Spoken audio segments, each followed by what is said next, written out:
warahmatullahi wabarakatuh. Berjumpa kembali bersama saya Ibu Dr. Anda Malarita MPD dengan pelajaran Bahasa Indonesia. Baik, akan kita sampaikan tentang materi pada pagi hari ini, menikmati novel. Untuk novel, kita ambil KD 3.7. Pertama, menilai isi dua buku fiksi atau kumpulan cerita pendek atau kumpulan puisi dan satu buku pengayaan non-fiksi yang dibaca. IPK 3.7.1 menyusun laporan buku fiksi yang dibaca. Tujuan pembelajaran, setelah peserta didik membaca dan mengamati PowerPoint, peserta didik dapat pertama, mengidentifikasi banyak informasi yang berasal dari novel. Kedua, memahami, menerapkan, dan menganalisis pengetahuan terkait nilai-nilai, unsur, serta kaidah kebahasaan. Ketiga, mengolah, menalar, menyaji, dan menciptakan dalam ranah pengembangan dari materi novel tersebut. Pembahasan. Pertama, pengertian novel. Kedua, nilai-nilai yang terkandung. Ketiga, unsur-unsur pembangun novel. Keempat, kaidah kebahasaan. Pembahasan. Sebelum kita membahas, tentu kita memberikan dulu pengertian apa yang dimaksud dengan novel. Novel adalah prosa rekaan yang panjang dengan menyuguhkan tokoh-tokoh dan menampilkan serangkaian peristiwa serta latar secara tersusun.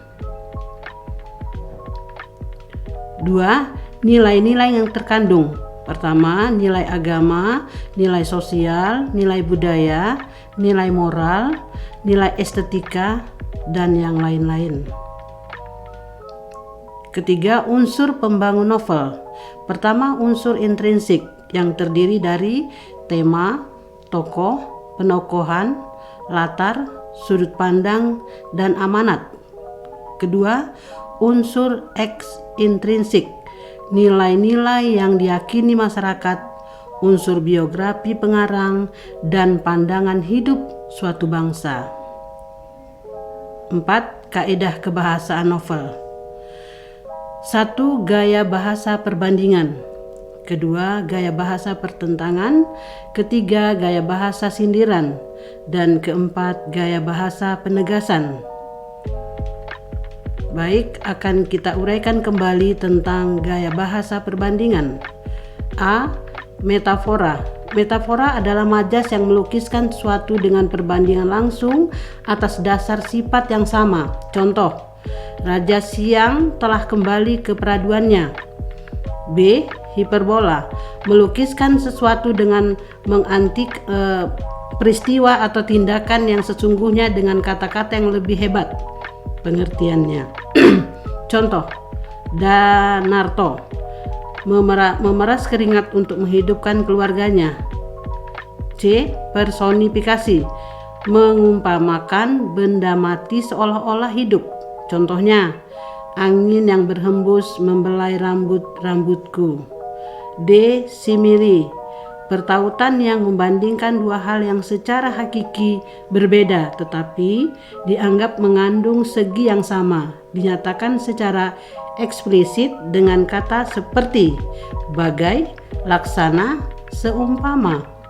E. Alegori, membandingkan dua buah keutuhan berdasarkan bahtera rumah tangga, kapten kapal dan juru navigasi harus berjalan seia sekata dalam menjalankan bahteranya. Kedua, tentang gaya bahasa pertentangan. Salah satu bahasa pertentangan yang digunakan dalam novel adalah antitesis. Antitesis merupakan majas yang mengungkapkan gagasan-gagasan yang bertentangan dalam gagasan sejajar. Contoh, dia menjalani hidup dalam kekosongan, baik ketika miskin maupun setelah kaya. Selanjutnya, kaidah kebahasaan 3, yaitu gaya bahasa sindiran. Salah satunya adalah ironi. Ironi merupakan majas yang menyatakan makna yang bertentangan dengan makna yang sesungguhnya, misalnya dengan mengemukakan makna yang berlawanan dengan makna yang sebenarnya, atau ketidaksesuaian antara suasana yang diketengahkan dan kenyataan yang mendasarinya. Contohnya, aku bahagia menjadi sahabatmu yang setiap hari kau abaikan. Selanjutnya, kaidah kebahasaan novel tentang gaya bahasa penegasan. A. Retorik merupakan gaya bahasa berupa kalimat tanya yang tidak memerlukan jawaban. Contoh, siapa yang tidak ingin anaknya berpendidikan tinggi? B. Repetisi merupakan gaya bahasa untuk menegaskan dan memperkuat makna atau maksud suatu kata. Contoh, untuk meraih mimpi kita harus berusaha dengan diiringi oleh doa. Nah, setelah Ibu menguraikan materi tentang novel di atas, mungkin ada beberapa contoh soal yang perlu kita bahas. Mari kita perhatikan berikut ini. Soal nomor 1. Kita perhatikan teksnya. Kemudian Pak Balam membuka matanya dan memandang mencari muka Wak Katok. Nah, ketika pandangan mereka bertaut, Pak Balam berkata, "Akuilah dosa-dosamu, Wak Katok, dan sujudlah kehadirat Tuhan. Mintalah ampun kepada Tuhan yang Maha Penyayang dan Maha Pengampun. Akuilah dosa-dosamu juga supaya kalian dapat selamat keluar dari rimba ini, terjatuh dari bahaya yang dibawa harimau. Biarlah aku yang menjadi korban." Nah, kita perhatikan soalnya. 1. Nilai agama yang terungkap dalam kutipan tersebut adalah A. Menasihati orang-orang yang telah berbuat jahat. B. Melakukan tobat dan meminta ampun atas dosa-dosa. C. Meminta ampun kepada Tuhan dengan cara bersujud selalu. D. Mengakui kesalahan dan dosa-dosa yang dilakukan. E. Berbicara dengan membuka mata dan memandang lawan bicara. Nah, kalau kita perhatikan di sini, nilai agama adalah nilai yang berhubungan dengan prinsip dan kepercayaan kepada Tuhan beserta ajaran-ajarannya, misalnya tentang perlunya seseorang menyembahnya, bertobat, berbuat baik terhadap sesama. Nah, nilai agama yang terdapat dalam kutipan novel tersebut adalah melakukan tobat dan meminta ampun atas dosa-dosa. Pernyataan diperjelas dengan kalimat, "Akuilah dosa-dosamu, Wak Katok, dan sujudlah kehadirat Tuhan." Nah, kalau kita melihat pembahasan dan melihat hasil, jawabannya adalah B. Soal selanjutnya atau soal nomor 2. Kita perhatikan teks. Suatu pagi ketika murid-murid sedang bermain-main di halaman sekolah, kepala sekolah berkata, "Inilah teman baru kalian. Nama keluarganya Takashi. Dia akan bergabung dengan anak-anak kelas 1.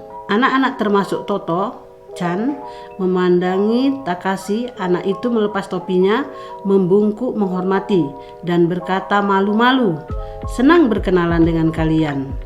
Nah, soal untuk nomor 2, nilai budaya yang terkandung dalam kutipan novel tersebut adalah A. Kerukunan antara siswa di sekolah. B. Siswa baru menjadi pusat perhatian. C. Tradisi membungkukkan badan untuk memberi hormat. D. Siswa bermain di halaman sekolah dengan rukun. E. Kepala sekolah memperkenalkan murid baru. Nah, kita perhatikan di sini jawabannya adalah C. Kita lihat pembahasannya.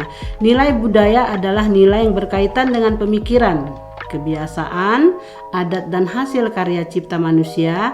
Dengan demikian, nilai budaya yang terkandung dalam kutipan novel tersebut adalah tradisi membungkukkan badan untuk memberi hormat. Hal tersebut merupakan kebiasaan atau adat yang diterapkan oleh masyarakat Jepang ya. Terima kasih, tetap semangat belajar. Ibu ucapkan Assalamualaikum warahmatullahi wabarakatuh.